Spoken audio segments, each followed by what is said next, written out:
Hello po, kapayapaan po ang sumasa inyo sa pangalan po ng ating Panginoong Hesus. Payapaan po ang sumasa inyo.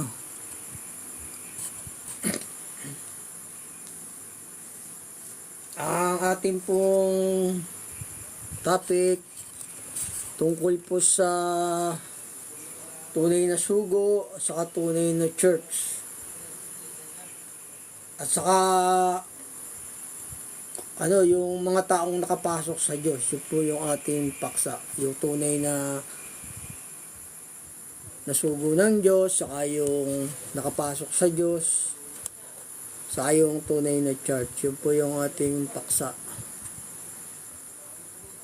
Another version po to for explanation, the true church and true messenger of God. Ganun po. And then to enter the true church. Another version po to ng pagpapaliwanag sa tunay na sugo, tunay na church, at kung paano yung malalaman kayo ay nasa Panginoong Yesus. Marami po kasing nagpapanggap na sugo, saka maraming nagpapanggap na sila yung tunay na church. Ganun po. Yan po yung ating paksa. Ang tunay na church po, wala pong kamalian ng tunay na church. Ang tunay na church ng Panginoon. Pagka may maling gawain o maling aral, hindi po yung tunay na church, hindi po yung tunay na iglesia. Kasi ang tunay na church, hindi po malilibak, hindi mo siya pwedeng sumbatan kasi nasa tama siya. Yun po yung tunay na church. Yung nasa kalooban ng Diyos, yun po yung tunay na church. Pero pagka yung church nyo, nalilibak pa, nahatulan pa, hindi po tunay na church yun. O mga nangaral lang yun dahil sa salapi. Yung mga nalilibak pa. Kasi ang tunay na church, wala pong kapintasan, wala ka maisusumbat o ganun, wala ka maisusumbat. Pero kung may mali pa, o hindi po yun ang tunay na church, hindi pa kayo nakapasok sa Diyos, sa Panginoong Hesus. O kasi ang tunay na church yung walang kamalian, yung pasok ka na sa Diyos nung pag walang mali yung iglesia mo. Itong sabi ng Diyos, kasi pagka nalilibak pa yung iglesia mo, nasusumbatan pa, hindi po yung tunay na church. Di ba may iglesia dyan, dami-dami, wala naman sa mga instruction ng Diyos yung aral Kasi yung utos ng Diyos, isa lang ang instruction nun. Wala na pong iba, sa para na po yun sa buong mundo. Ito yung tunay na church, hindi mo siya masusumbatan, o wala kang kasi wala siyang dungis wala siyang kapintasan. Yun tunay na church. Pero yung mga church na yun, mga tao rin po yun. Saka nagsisitupad ng utos ng Diyos, nakikipagtipon sa house of prayer, ganun po. Pero wala siyang kapintasan. Pagka ang church nyo, may kapintasan, hindi po sa Diyos yun. Ito po sabi ng banal na kasulatan. Pagka may maling aral yung church nyo, nasusumbatan ba yan, nalilibak pa? O hindi po sa Diyos yun.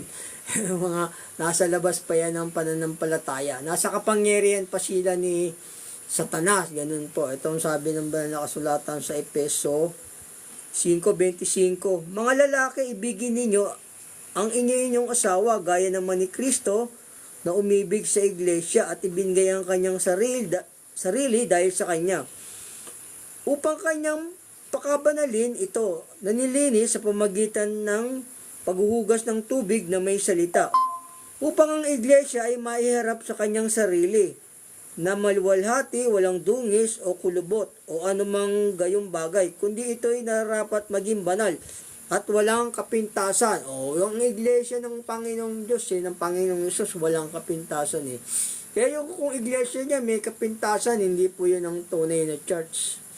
Mga nasa kapangyarihan pa yan ng dyablo. Ganun po. Ito, basahin ko sa inyo muli.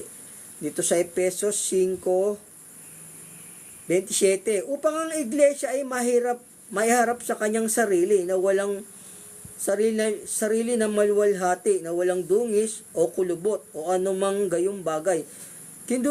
Kundi ito'y nararapat maging banal at walang kapintasan. O walang kapintasan yung tunay na church ng Panginoong Yesus eh. O dito naman sa Pilipinas, di ba wala pa naman, lahat puro may kapintasan. O ganun po, yung tunay na church kasi hindi walang kapintasan. Kailangan kasi yung pastor sumusunod sa Diyos, hindi yung siya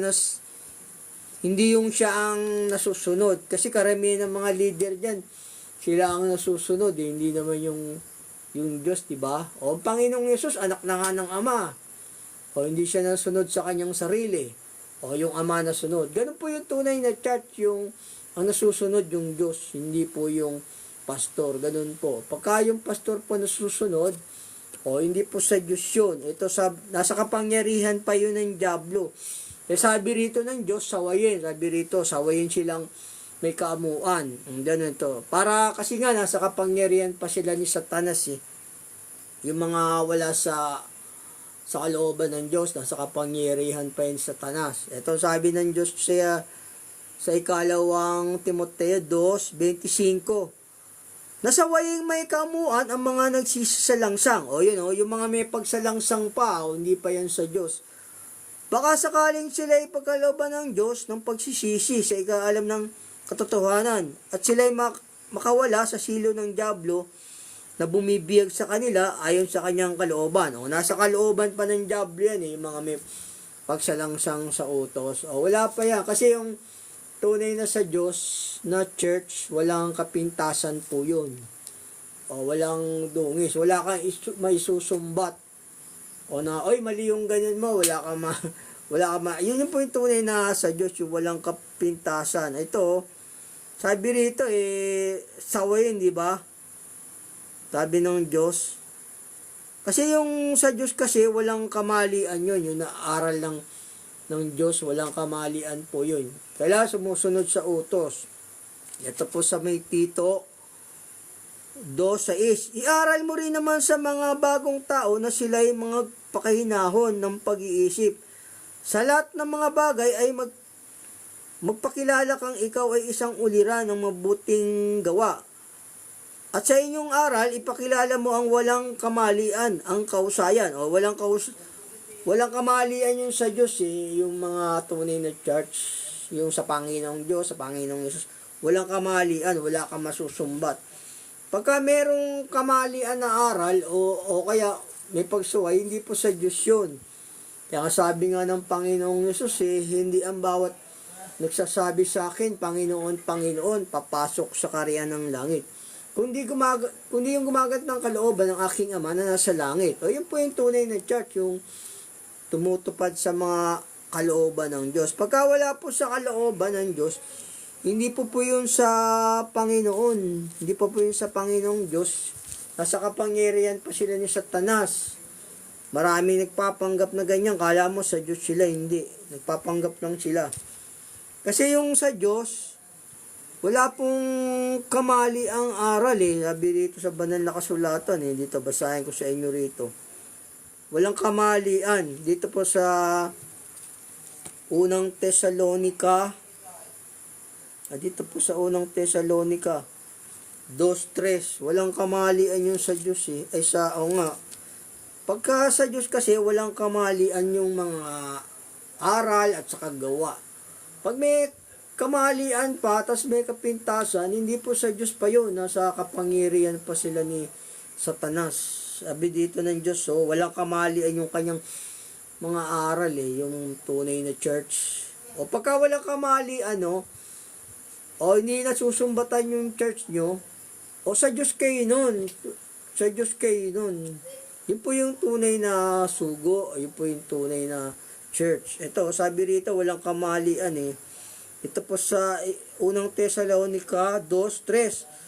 Sapagkat ang aming inaaral ay hindi sa kamalian, ni sa karumihan, ni sa pagdaraya. O walang kamalian yung sa tunay na church ng Panginoong Diyos ng Panginoong Yesus Pag may kamalian, hindi po sa Diyos yun. Hindi po sa Diyos yung mga ganon. Mga nagpapanggap lang silang sa Diyos, pero hindi sila sa Diyos. Sabi nga si Satanas nagpapanggap ng anghel ng katwiran, di ba? Sabi sa banal na kasulatan. Mga nagpapanggap lang yun. Kasi yung tunay na sa Diyos po, walang kapintasan, walang pagsuway ng utos. Mga tama po yung aral. Pagka mali po yung aral o may pagsuway, hindi po sa Diyos yun. Mga iglesia yun ni Satanas. Nasa ilalim pa siya ng kapangyarihan ng Diablo. Sabi rito, kasi mga nagpapanggap pa yan na kunwari sila'y sa Diyos. Ito po, basahin ko po sa inyo rito, sa may nagpapanggap silang sa Diyos kasi hindi pa naman sila sa Diyos Dito po sa ikalawang Korinto 3:4. Ngunit ako'y natatakot baka sa anong paraan kung paanong si Eva ay nadaya ng ahas sa kanyang katusuhan. Ang inyong walang malay at malinis na pag-iisip kay Kristo ay pasamain. Sapagkat kung yaong paparito ay mangaral ng ibang Jesus na hindi namin ipinangaral, o kung kayo'y nagsisitanggap ng ibang espiritu na hindi nyo tinanggap, o ebanghelyo na hindi ninyo tinanggap, ay mabuting pagtiisan ninyo. O sabi rito sa 13, at hindi katataka, sapagkat si Satanas man ay nagpapangakunwaring anghel ng kaliwanagan, hindi malaking bagay na nga ang kanyang mga ministro naman ay magpapakunwari na waring ministro ng katwiran, na ang kanilang wakas ay masasang-ayon lang sa kanilang mga gawa, masasang-ayon lang yung kanilang gawa pagka hindi po sa instruction ng Diyos. Kailangan po nasa instruction ng Diyos yung tunay na church o yung pastor. Yung wala po siyang pagsuway, yun po yung tunay na nasa Diyos. O yun po yung nakapasok kayo sa Panginoong Yesus, sa Panginoong Diyos. O basahin ko sa inyong muli rito. Dito sa may ikalawang Korinto 11:13 patuloy. Sapagkat ang mga gayong tao ay mga bulaang apostol, mga mandarayang manggagawa, na nagpapakunwari mga apostol ni Kristo, at hindi katataka, sapagkat si Satanas man ay nagpapakunwaring anghel ng kaliwanagan. Hindi malaking bagay nga na ang kanyang mga ministro naman ay magpakunwari na waring ministro ng katwiran, na ang kanilang wakas ay masasang-ayon sa kanilang mga gawa.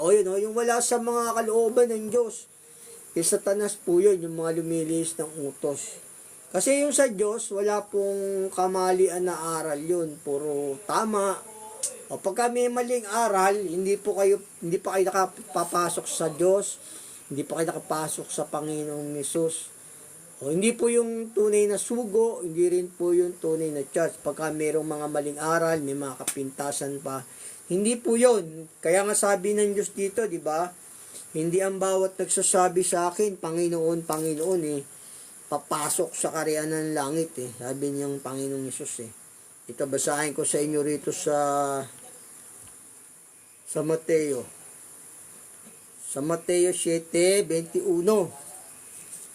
Kasi ang tunay na church, kailangan walang pagsuway na sa kalooban ng Diyos. Yun po yung tunay na sugo, yun yung tunay na messenger, yun yung tunay na church, yung walang pagsuway.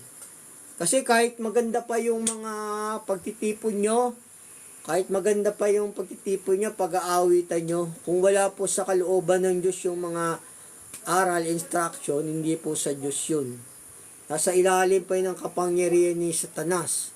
Kasi sila ang nasusunod, hindi ang Diyos. Kailangan yung Diyos ang masunod sa church, yun po. Wala kang ibang itinuturo, kundi yung mga aral lang niya.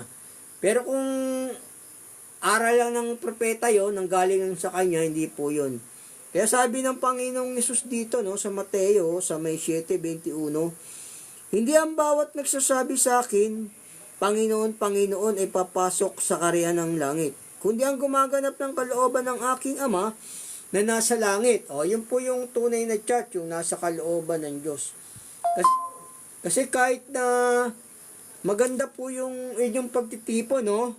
O maganda pa yung awitan nyo dyan, o maganda yung pagpipisan nyo, kung wala naman sa kalooban ng Diyos, sa utos niya yung mga aral, hindi po sa Diyos yun. Kala nyo sa Diyos. Kailangan yung aral nasa instruction lang ng Diyos. Hindi siya sumusobra sa utos, hindi siya lumalabag. Yun po yung tunay na church, yun po yung tunay na iglesia, yun po yung tunay na sugo. At saka yun po yung tanda rin na nakapasok na kayo sa tunay na church pagka yung walang pagsuway sa utos. Mamaya babasahin ko sa inyo yung walang pagsuway sa utos. Sabi ng Diyos doon, ikaw ay laging nasa akin, sabing gano'n, yung walang pagsuway Kaya yung may pagsuway, hindi po sa Diyos yun. Sabi nga, ang mga suwail kasuklam-suklam sa Panginoon, di ba? Sabi ng banal na kasulatan. O, ganun po. Ngunit ang kanyang payo ay kasama ng matuwid. O, yun, yung Diyos, kasama ng Diyos nung matuwid, hindi po yung mga suwail. Sabi nga, ang mga suwail kasuklam-suklam sa Panginoon yun. Pagka may mga pagsuway pang church, hindi po yun. Hindi po yung sa Diyos. Ito, kahit maganda pa yung pagtitipon nyo, yung awit-awitan nyo dyan, o nagbibigay pa kayo ng pera para lamang sa pastor nyo mabulaan, o hindi po yun. Hindi po yung honor ng Diyos pagka wala sa kanyang instruction yun, yung aral. Ito, basahin ko sa inyo rito. Kailangan na sa kalooban ng Diyos yung aral, yung turo. Ito po yung sabi ng banal na kasulatan. Sa Ezekiel 33:31. At dumating sa iyo na wari ang bayan ay dumarating. At sila ay nagsisiupo sa harap mo na gaya ng aking bayan. At kanilang dinirinig ang iyong mga salita, ngunit hindi nila ginagawa. O yun hindi ginagawa Kahit nakaupo pa kayo dyan nagtipisan, sabi rito, sapagkat sila ay nagsasalitang ng malaking pag-ibig ng kanilang pag-ibig, ngunit ang kanilang puso ay nasa kanilang pakinabang. At narito, ikay parang masayang awit sa kanila na may maligayang tinig at nakatutugtog ng mabuti sa panugtog. O, kita nyo nga, kahit magaganda pa yung awitan yung dyan ginagawa, kung wala naman kayong, yun yung sinusunod yung instruction ng Diyos. Hindi po sa Diyos yun. Basahin ko sa inyong muli. At narito, ikay parang masayang awit sa kanila na may maligayang tinig at nakatutugtog ng mabuti sa panugtog, sapagkat kanilang naririnig ang iyong mga salita, ngunit hindi nila ginagawa. O, hindi ginagawa yung mga utos ng Diyos Ayun, pagka hindi po utos ng Diyos, may kapintasan pa, hindi sa Kanya yun, O, ganun po yun. Kasi yung sa Diyos po talaga, yung walang kamali ang aral, walang pagsuwa, yun po. O, basahin ko po sa inyong muli. Pagka walang kamalian na aral, tapos nasa kalooban ng Diyos, yun po yung tunay na sugo, yun po yung tunay na church. Basahin ko po sa inyong muli rito. Sa Ezekiel 33:31. At dumating sa iyo na wari ang bayan, dumarating na sila'y nagsisiupo sa harap mo na gaya ng aking bayan. Yun kahit nakaupo ka dyan, nagpipisang kayo, hindi nyo naman sinusunod yung utos, hindi po sa Diyos yun, patuloy ko. Kahit nag-aawitan pa kayo ng maganda, hindi naman kayo sumusunod sa utos ng Diyos, hindi po sa Diyos yun. Ang Diyos na nga nagsabi, hindi ang bawat nagsasabi sa akin, Panginoon, papasok sa karya ng langit, di ba? Basahin ko ulit, tapos patuloy ko po. At dumating sa iyo na wari ang bayan ay dumarating, na sila'y nagsisiupo sa harap mo na gaya ng aking bayan. At kanilang dinirinig ang iyong mga salita, ngunit hindi nila ginagawa, sapagkat sila ay nagsasalita ng malaking pag-ibig sa kanilang bibig. Ngunit ang kanilang puso ay nasa kanilang pakinabang. Puso nila nasa kanilang pakinabang, nagbebenta ng mga aral, di ba? Kung ano-ano hinihingi utos.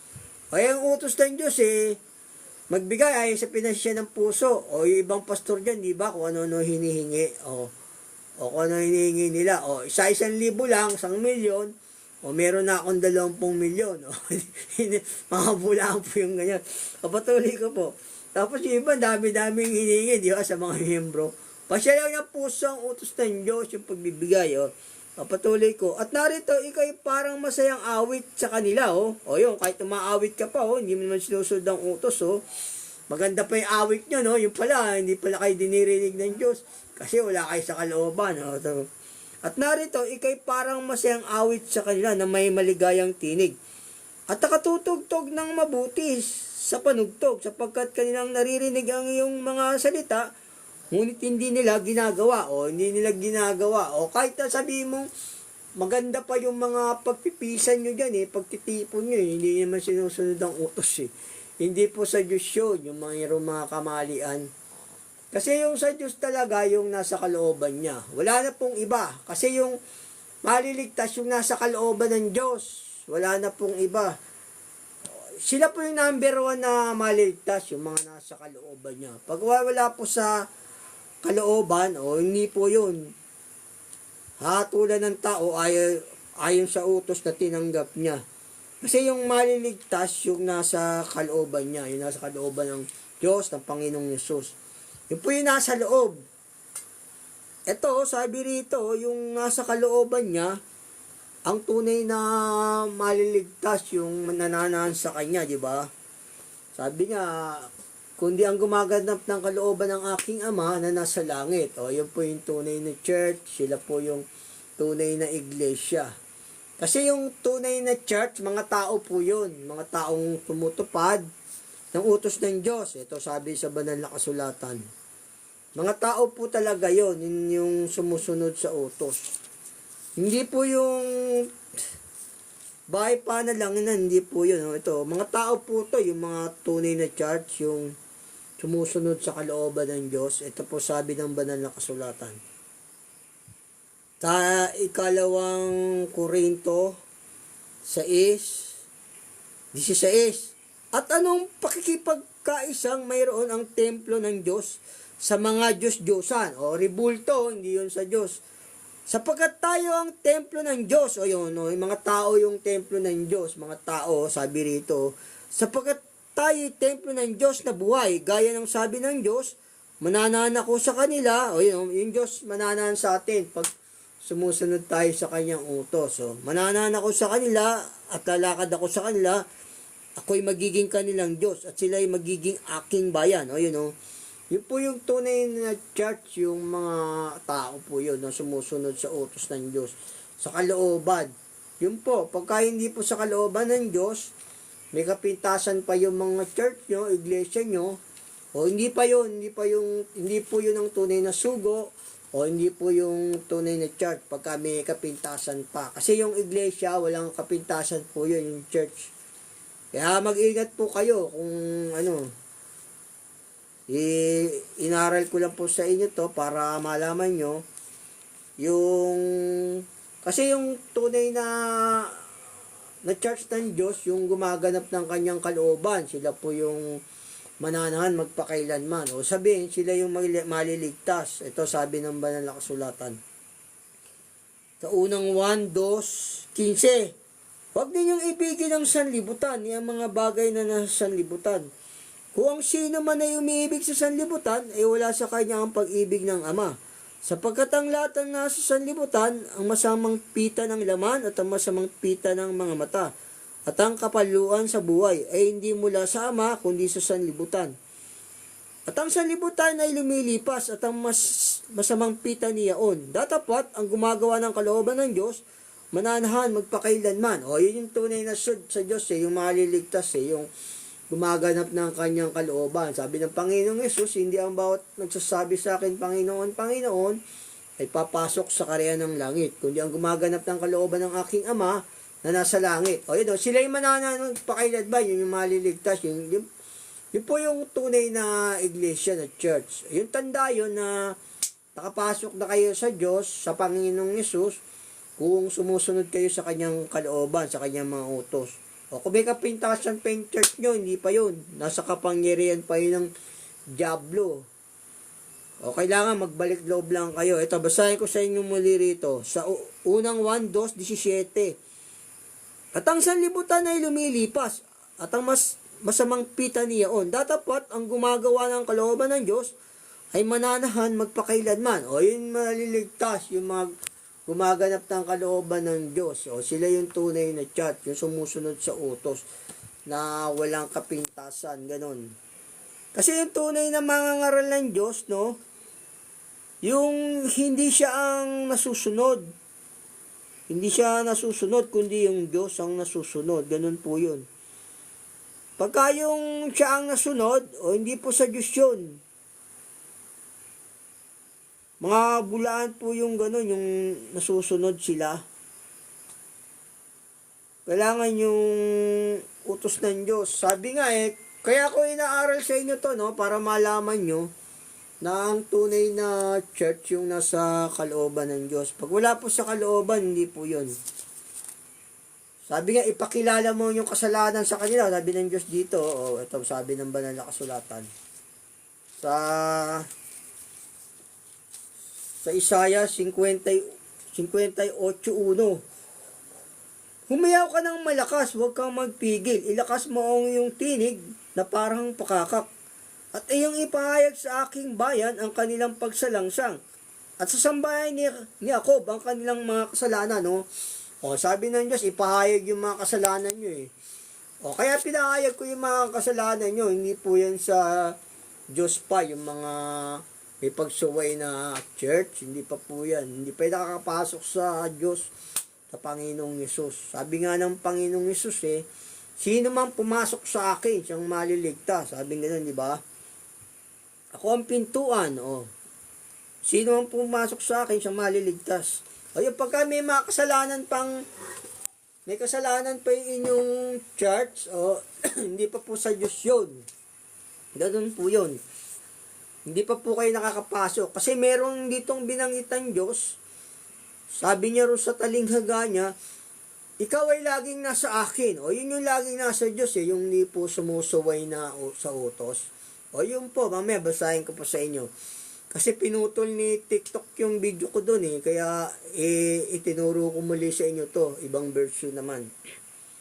O basahin ko sa inyo muli, no? Pagka may mga kasalanan pang iglesia dyan, o hindi yun nakapasok sa Diyos, hindi pa nakapasok sa Panginoong Yesus.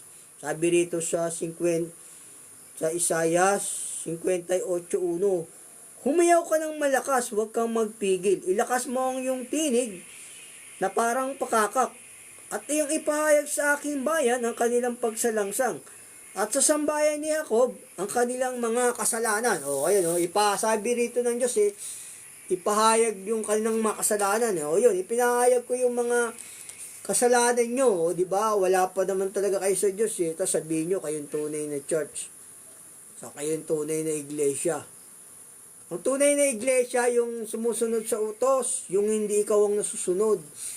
Pagka yung ikaw ang nasusunod, hindi po yun.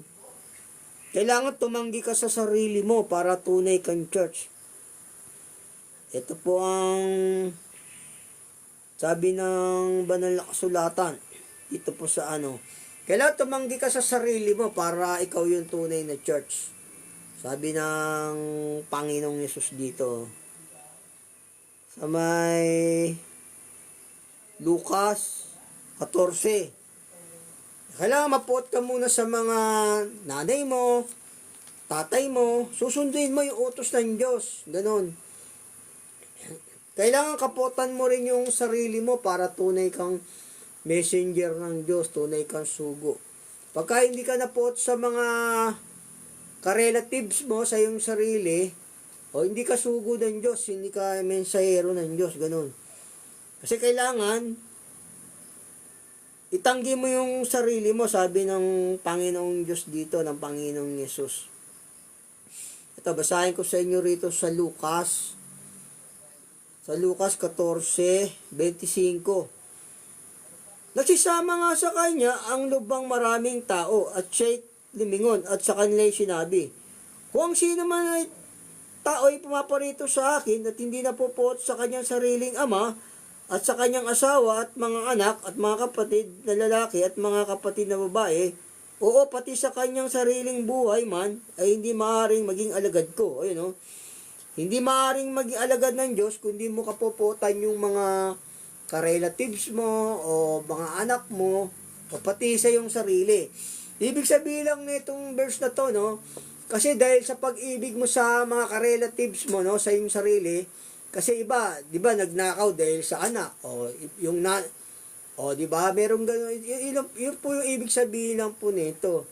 Kailangan hindi ka gagawa ng masama o dahil nakagawa ka ng masama, 'di ba? Dahil sa anak mo nagnakaw ka o ng isdad ka o walang makain o ganun. O kaya yung kapatid mo, nanay mo o na hospital yung nanay mo, tatay mo, tapos magnanakaw ka o hindi pwede 'yon, ganun. O kaya yung kapatid mo, kaya kapotan mo yung mga relatives mo, sumunod ka sa Diyos, sa utos niya. Ito, yun lang po yung ibig sabihin nito ng Panginoong Yesus.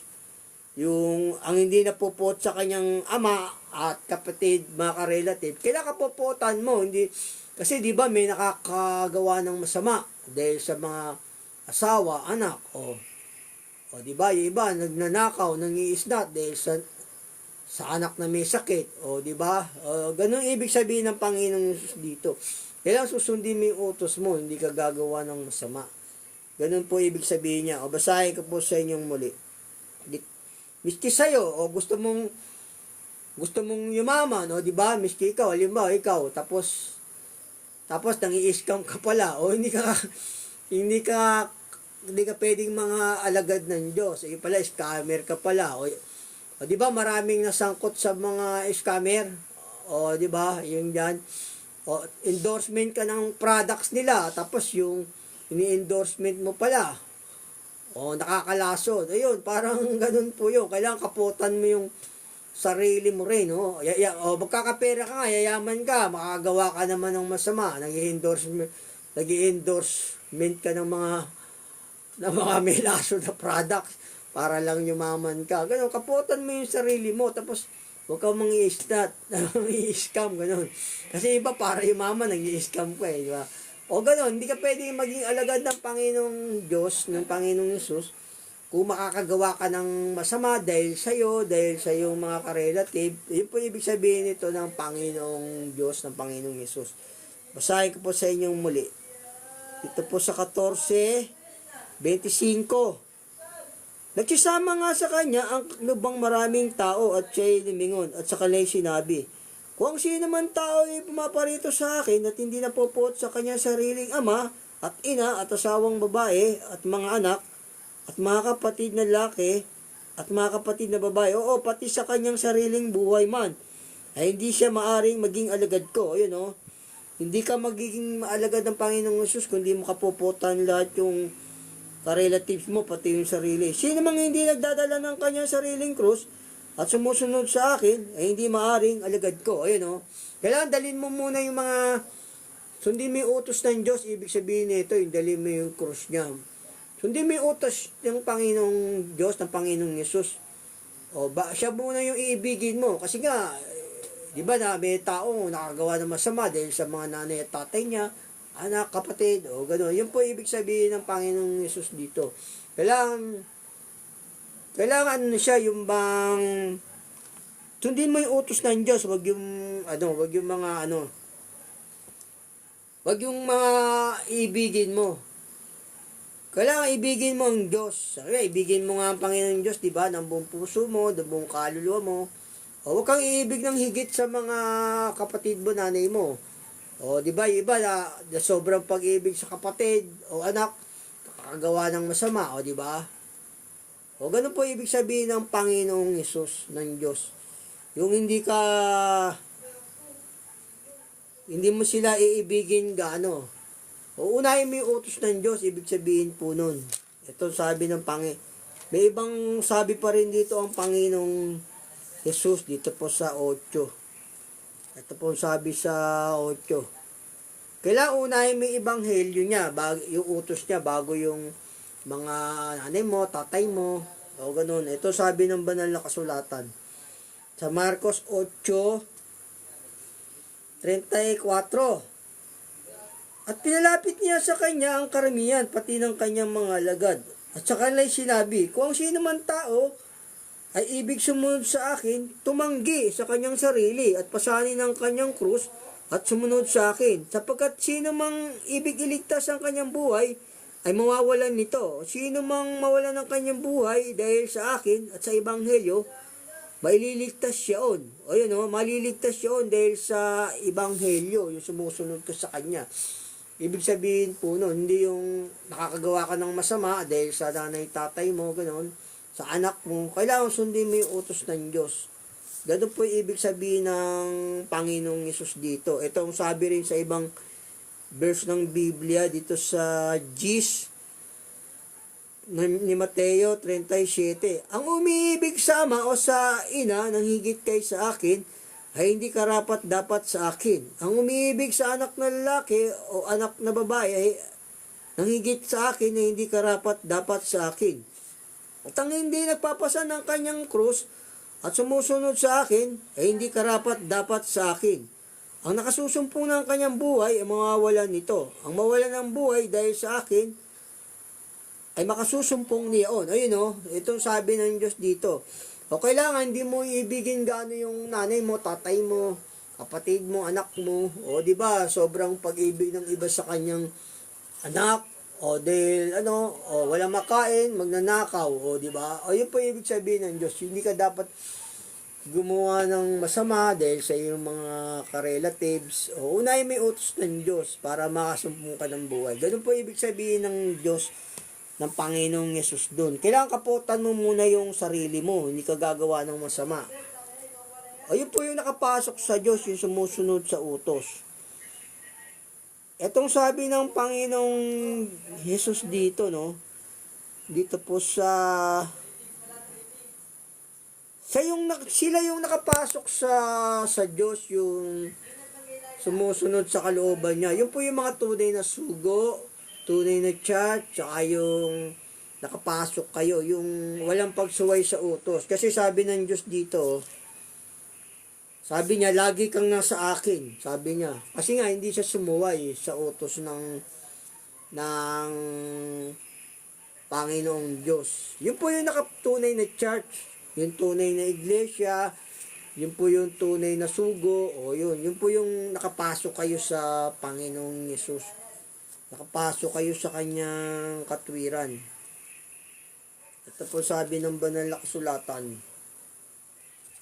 Kasi may dalawang anak to, no? Sabi niya rito, lagi kang nasa akin, sabi ng Diyos dito. Yun po yung tunay na nasa Diyos. Ito, basahin ko na lang sa inyo rito sa medyo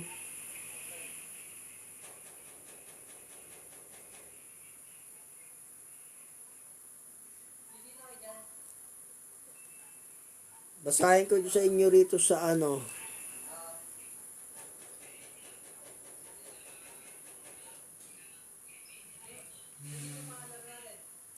dito po sa Lucas, yung nasa Diyos yung tao, yung nasa Diyos po sa kanya.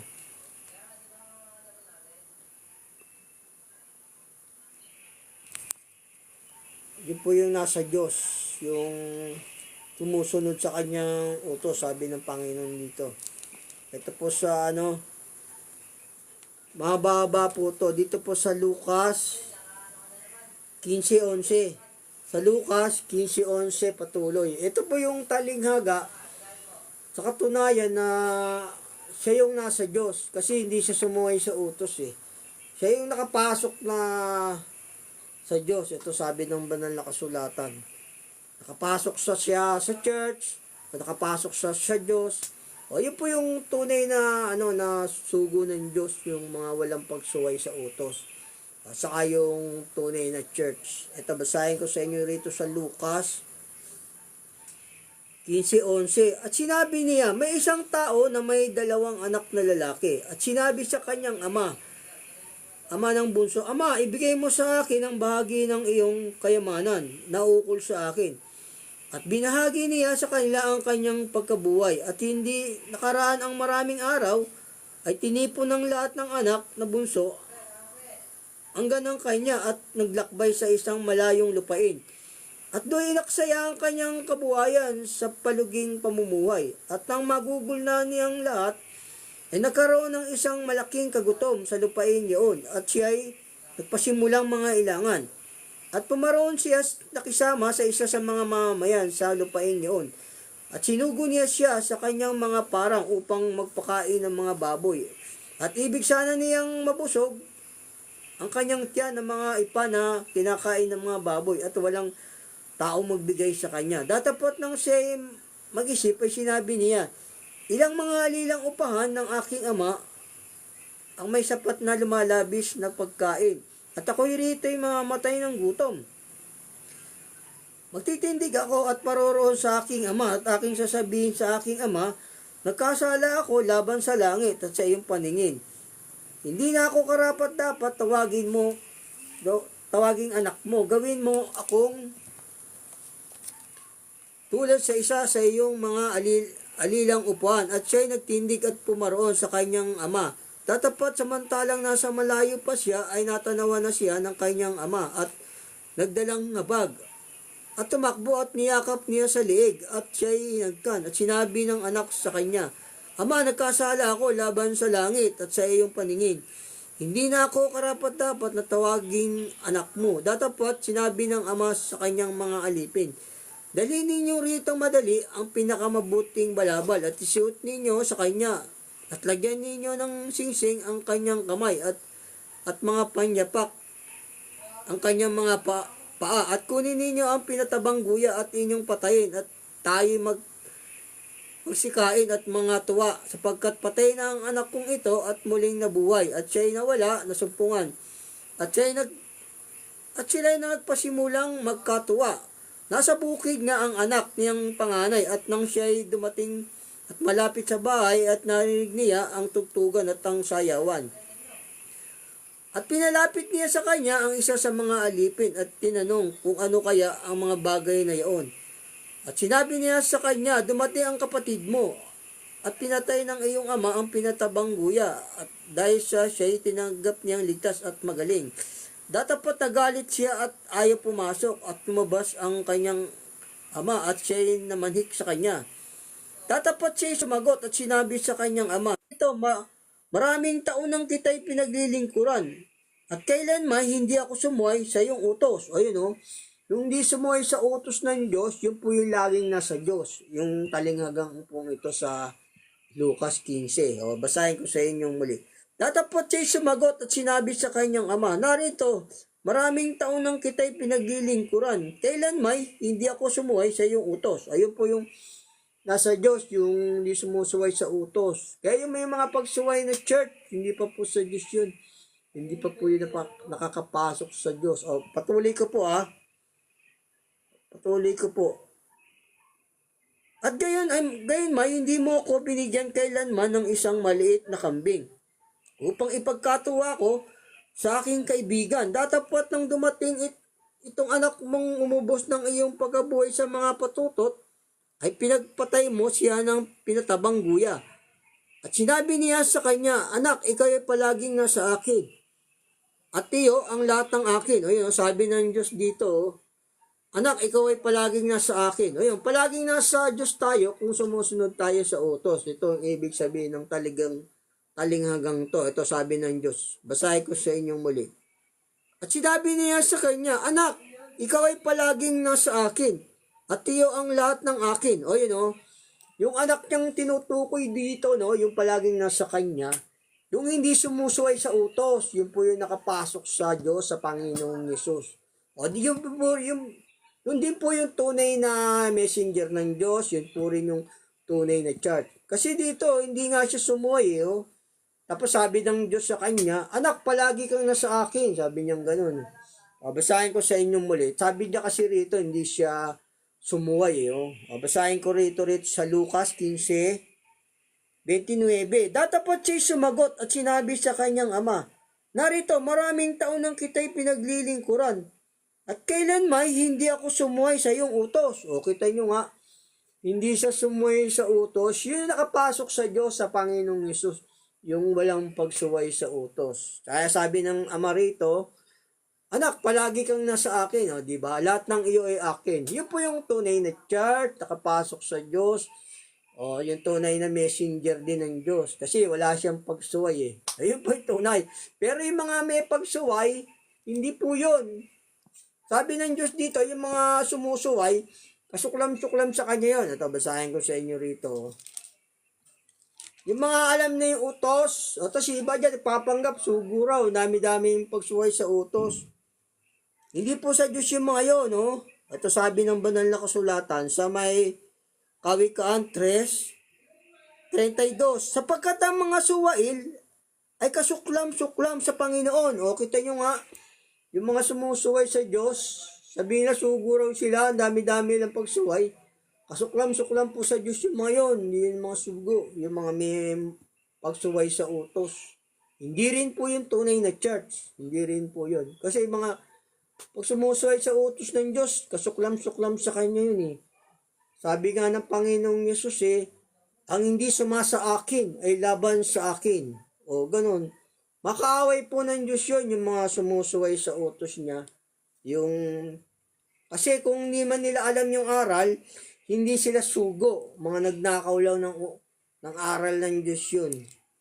Ito sabi ng banal na kasulatan, makaaway ng Diyos yun kasi nga yung kasalanan laban sa Diyos yun Ito sabi ng banal na kasulatan. Dito po sa Jeremias 2:29, bakit kayo nakikipagpunyagi sa akin? Kayong lahat na nagsisalangsang laban sa akin, sabi ng Panginoon. O, kita nyo nga, kasi yung kasalanan laban sa Diyos yun. Kaya yung mga suwail na sumasalangsang sa utos ng Diyos, wala pa yung sa Diyos, hindi po yung tunay na church. Suklam-suklam sa Diyos ang mga suwail, yung po sabi ng banal na kasulatan. Gaya naman ng Panginoong Yesus, hindi siya sumuway sa utos, di ba? O hindi siya sumuway. Nasunod yung kalooban ng Ama. Yun po yung tunay na sugo. Yun po yung tunay na messenger. Yun din po yung tunay na church. O yun din po yung tunay na tanda na nakapasok na kayo sa Diyos, sa Panginoong Yesus. Kung wala kayong pagsuway sa utos. Gaya nung sinabi ko, binasa ko nyo sa Lucas, di ba? Sabi ron, kailanman hindi ako sumuway sa iyong mga utos, sabi ron. Sabi ng Diyos, anak, palagi kang nasa akin. O, di ba? Sabi niya, yun po yung nasa Diyos, yung walang pagsuway ng utos nasa kalooban. God bless po. Sana naiintindihan nyo, yung tunay na sugo, tunay na church, o nakapasok sa Diyos, yun po yung mga taong walang pagsuway sa utos ng Diyos. Sabi nga, buksan nyo sa akin ang pintuan ng katwiran, aking papasukan, sabi sa mga awit. Ayun, yung nakapasok kayo sa mga lahat ng utos ng Diyos, kayo po yung tunay na church. Kayo po yun po yung tunay na messenger ng Diyos. Kaya po, sana naintindihan nyo, yung tunay na church, tunay na sugo, o tunay na yung naintindihan nyo, nakapasok kayo sa Diyos, sa Panginoong Yesus, pagka wala pong pagsuway.